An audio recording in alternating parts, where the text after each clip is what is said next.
Welcome to another Chalk or Not segment. This time we're covering UFC Abu Dhabi. And this is the segment where I go over the chalky spots on the card, which in my definition, anything that is minus 185 or wider is considered to be chalk, and let you guys know whether they are parlay worthy, whether they're worthy to be played straight, or if you should avoid them overall. This is your guide to these chalky spots, and let's see if we can help you guys cash some tickets and avoid some landmines. So let's get right into it. First matchup up we're going to talk about is the first fight of the night in the heavyweight division between Marcus Buchecha, who comes in at minus 300, making his UFC debut against Martin Buday. Now, Buchecha is a high-level BJJ black belt who we've heard about for years and years now, and at 35 years old, he finally makes it to the UFC, hoping to at least add a couple extra dollars to his bank account, considering that BJJ probably is not paying as well as mixed martial arts would, especially with the level of jiu-jitsu that he brings to the table. But after seeing his run with ONE FC and, seeing some of the guys that were able to get him in trouble, seeing that his wrestling still needs to be improved, I think it might be difficult for him to take a guy like Buday down, who has never given up a single takedown in his UFC career thus far.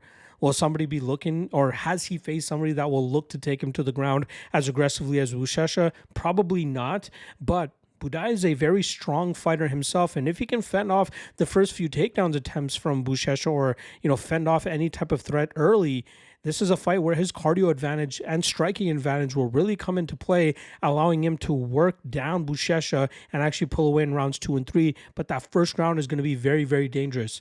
So the way that I would play it, I would rather play Buchecha props, and that's meaning Buchecha round 1, Buchecha round 1 sub. Maybe he gets a TKO. He does have a TKO on his record as well. But minus 300 is a little bit wild. 75% indicated for a guy that we saw lose to a guy in Rugru who's, he's slowly getting better. I get it, but he fended off the first couple takedowns, fended off a few submission attempts, and then we saw Buchecha gasping for air 4 minutes into that fight, where we know Buday can go into deep water and thrive. So outside of Buchecha props, I don't think he is chalk-worthy here. Hence why I'll have to put him in the not chalk-worthy category. Next up, Stephen Nguyen coming in at minus 330, going up against Mohamed Yahya. Now, I've already had a few guys in the comment section for my full card breakdown talk about, how could you consider betting Yahya, or even saying that he's a threat to win. Look at Nguyen's last fight. This guy's known to be a long, lanky striker who picks his opponents apart from distance, yet he got swept on the scorecards against a guy that he should have been better than in the striking realm. There were really no takedowns or grappling sequences in that matchup. It largely took place on the feet, and Nguyen got his face busted up from minute 1 to minute 15, not winning any portion of that fight.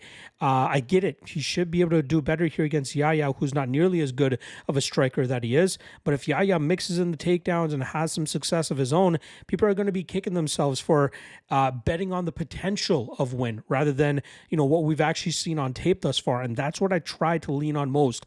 What have you seen on tape? Not the potential, and not what you think, people are hyping these guys up to be, like Buchecha, even when a lot of people have been hyping him up. But from what we've seen in the cage thus far, it has not been that impressive. And to consider parlaying him or playing him at minus 330, I think is a bad move. So I'm going to have to put Stephen Nguyen, even though I'm picking him to win this matchup, I'm going to put him in the not chalk-worthy category. Next up, we got Aslan coming in at minus 255, going up against Billy Elekana. Another one where I'm kind of scratching my head, but I get it. Aslan is a noted finisher, a guy that goes out there, puts power on his opponents quickly and gets them out of there.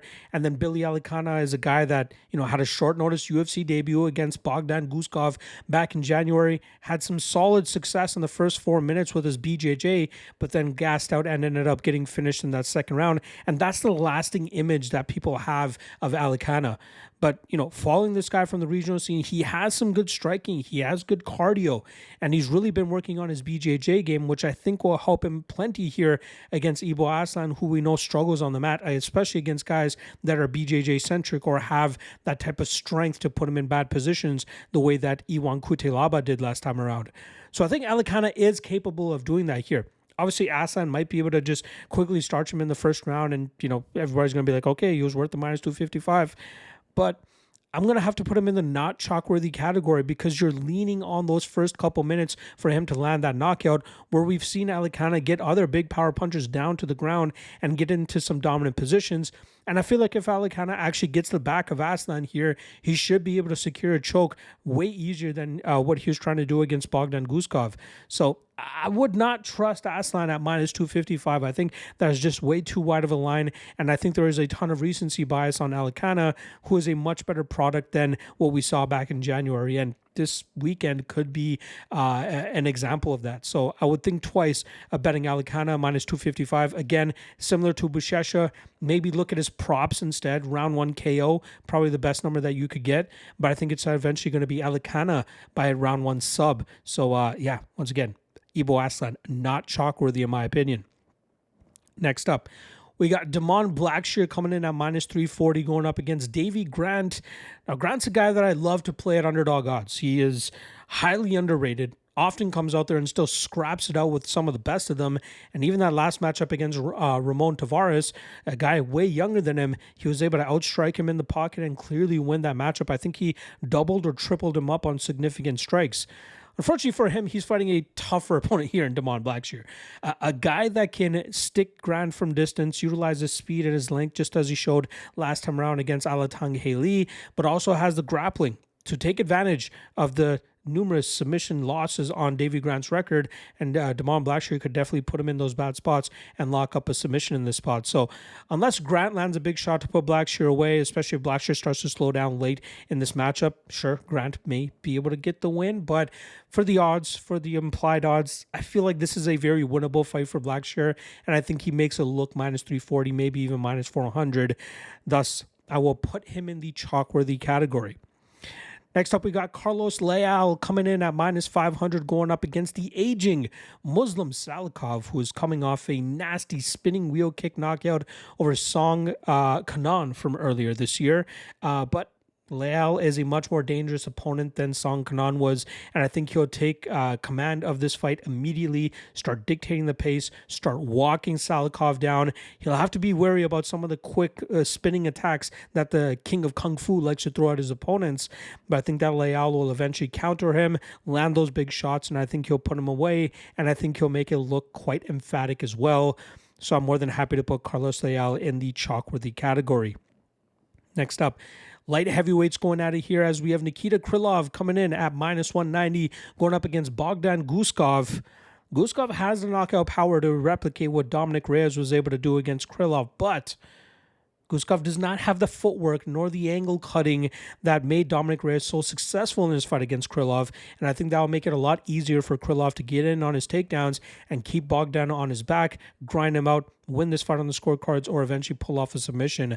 I think this is a great stylistic matchup for Krylov, and it would take a huge blunder for him to fumble this one. I think this is going to look very convincing. Minus 190 is a great line for this type of stylistic clash, and I think we'll see Krylov grind Guskov out, and that would make me put him in the chalk-worthy category. All right. Next up, we got Shara Magomedov coming in at minus 650 going up against Marc-Andre Barriault. I'm a big Shara Magomedov hater. And the fact that, I thought a lot of people were overhyping him and, there are holes in his game, but it's clear the UFC wants to match him up in a way that guys are not going to be able to expose those holes, like the defensive grappling skills. We did see a little bit of it from Bruno Silva, but Silva was unable to establish much meaningful damage from that top position. But then we did see him lose to Michael Venom Page last time around, who, is very difficult to deal with. Like Wonder Boy, who almost pulled off that big upset over Gabriel Bonfim a few weeks back, and then Michael Venom Page are guys that just are so difficult to deal with in the striking room, especially against other strikers who are a little bit more vicious and a little bit more prone to attacking guys in the pocket. When they can't track these guys in the pocket, they start to whiff at air and they get countered in return, just as we saw with Magomedov last time around. But here against Barriault, he should be able to walk the Canadian down. He should be able to land his big strikes. If Barriault gets us into the clinch where he is often comfortable, he's going to be eating some hurting because Magomedov is very nasty in the clinch with his knees and his elbows. And I think it's going to be just a matter of time before Magomedov lands a big enough shot to put Barriault on wobbly legs, and that will lead to Magomedov knocking him out and winning this fight. And again, I am the last person to be confident, or not confident, but advising people to consider Magomedov at a chalky line, especially at minus 650. But I'm going to have to put him in the chalk-worthy category just because I don't think Barriault will be able to eat that type of damage, nor will he be able to get into a position where he can stay away from that type of damage. So give me Magomedov in the chalk-worthy category. All right.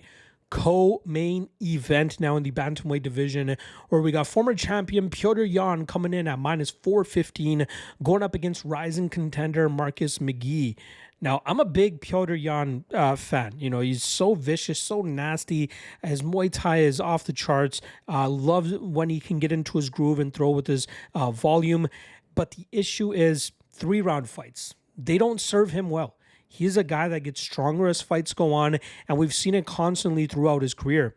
Even in 3-round fights, like last time around against Song Yadong, or sorry, he fought Davison Figueiredo last time, but prior to that against Song Yadong, Song won the first round, I believe, on all 3 judges' scorecards, but Yan was able to get the momentum back in his favor early enough in that second round to win the second and third round to win that fight on the scorecards. But when you're betting somebody, at 80% indicated, hoping that he turns it on quick enough in that second round to win the next 2 rounds, you're playing with fire there a little bit. And Marcus McGhee has the power, speed, athleticism, and explosiveness to make this competitive for the first 7.5 to 8 minutes. It all comes down to when that shift happens in the second round, and you're banking on it to happen 80% of the time. What if it happens in the 9th minute? And McGhee does enough to win the first couple minutes of the second round, and he banks the first round because we know Petr Yan is never good in the first round. He utilizes that time to get his reads, to get his timing down, to get his distance down, and then he starts letting go with his combinations and his output. But if it takes a little bit longer for him to do that, you put yourself in a bad spot parlaying somebody so high up, hoping that they turn it around quickly enough. So, I think he wins. I think he wins at a decent clip. But if this was a 5-rounder, I would have no qualms with putting Yan in the chalk-worthy category. But in 3-round fights and going up against a viable challenger here, things get a little bit shaky in a 3-rounder. So I'm going to have to put Petr Yan in the not chalk-worthy category, even though I think he wins. All right. There you guys go. Chalk or not for UFC Abu Dhabi. Doubleheader today. I did drop the top 3 lock of the night candidates earlier today to just get back on schedule after dropping the full card breakdown on Monday rather than Sunday. But I will be back tomorrow for the quick picks version of the full card breakdown. I'll see you guys then. Peace.